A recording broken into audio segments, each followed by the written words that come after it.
পৃথিবীতে একজন মানুষই শুধু জানতেন যে তিনি পৃথিবীতে কতদিন বাঁচবেন, সেটা হচ্ছে সাইয়েদনা আদম আলাইহিস সালাম। ওনাকে বলে দেওয়া হয়েছিল উমরুকা আলফু সানা, তুমি পৃথিবীতে বাঁচবে 1000 বছর। কয় বছর? সাইয়েদনা আদমের সামনে অনেকগুলো রূহ রাখা হলো। সাইয়েদনা আদম বললেন, এরা কারা? আল্লাহ বললেন, এরা হচ্ছে নাসালুক, তোমার বংশধর, পৃথিবীতে তোমার পরে এরা পৃথিবীতে আসবে। সাইয়েদনা আদম বললেন, আল্লাহ ওই যে একটা রূহ দেখা যায়, এটার নাম কি? আল্লাহ বললেন, হাদা ইবনুকা দাউদ, এটা তোমার ছেলে দাউদ, সে দুনিয়াতে নবী হয়ে আসবে, তার ছেলে সুলাইমানও নবী হয়ে আসবে। সাইয়েদনা আদম বললেন, মাবুদ, আমার ছেলে দাউদের কত বছর হায়াত আপনি দিয়েছেন? আল্লাহ বললেন, 40 সানা, মাত্র 40 বছর, 4 ইয়ার্স, 40 বছর তোমার ছেলেটা বাঁচবে। ও আল্লাহ, আমি বাঁচবো কয় বছর? তুমি বাঁচবে 1000 বছর। সুবহানাল্লাহ। সাইয়েদনা আদম বললেন, মাবুদ, এত ফুটফুটে সুন্দর আমার ছেলে দাউদ, মাত্র 40 বছর দিলেন কেন? জিদ মিন উমরিহি, বাড়ায়া দেন। কি করেন? সুপারিশ করতেছে পোলার লাইগা কে? বাবা। আল্লাহ আপনি বাড়ায়া দেন, আল্লাহকে বাড়ানো যাবে না। লেখা হয়ে গেছে, রুফিআতিল আকলাম ওয়া জাফফাতিস সুহুফ, কলম তুলে নেওয়া হয়েছে আর কালি শুকিয়ে গেছে, আর কিছু করা যাবে?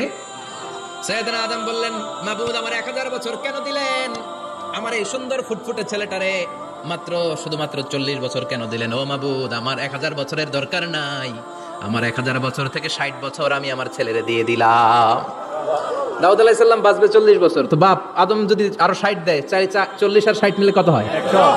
ভালো হিসাব বুঝায় 100। আর আদম আলাইহিস সালাম পেয়েছিলেন 1000 বছর, 60 কমে গেলে রইল কত? 940 বছর পৃথিবীতে থাকার পরে মালাকুল মাউত চলে এসেছে। কারণ এটা on time, the death will come on time, it never late, কখনো দেরি হয় না। আল্লাহ বললেন, লিকুল্লি উম্মাতিন আজালুন ফাইযা জাআ আজালুহুম লা ইস্তাখিরুনা সাআতান ওয়া লা ইস্তাকদিমুন। মৃত্যুর একটা নির্ধারিত সময় আমি বেঁধে দিয়েছি, অন টাইম, অন টাইমে চলে আসে, 1 সেকেন্ড আগেও আসবে না, 1 সেকেন্ড পরেও আসবে না। 940 বছর বয়সে মালাকুল মাউত এসে হাজির, এসে বলল, জিতু আন আকবাদা রূহাক, রূহ কবজ করতে আসছি। আদম আলাইহিস সালাম বললেন, রূহ কবজ করতে আসছো মানে? আমি বাঁচবো তো 1000 বছর। কয় বছর?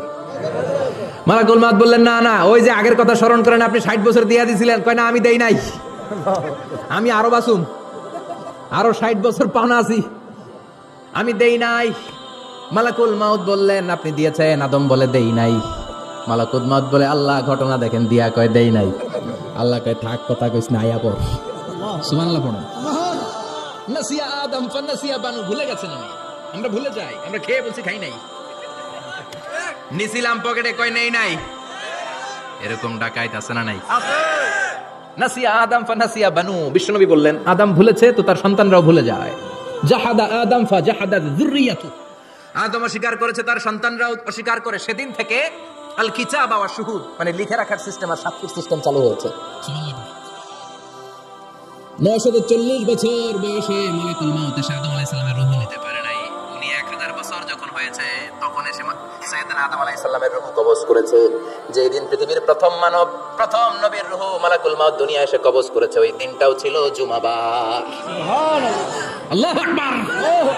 আবার বিশ্বনবী বললেন, লা তাকুমুস সাআহ ইল্লা ফি ইয়াউমিল জুমআহ ইযা যুলজিলাতিল আরদু জিলজালাহা ওয়া আখরাজাতিল আরদু আসকালাহা ইযা রুজ্জাতিল আরদু রাজ্জান ওয়া বুসাতিল জিবালু বাসসা। কিয়ামতের দিন পৃথিবীটাকে একটা প্রকম্পন দিয়ে কাঁপিয়ে দিবে কে?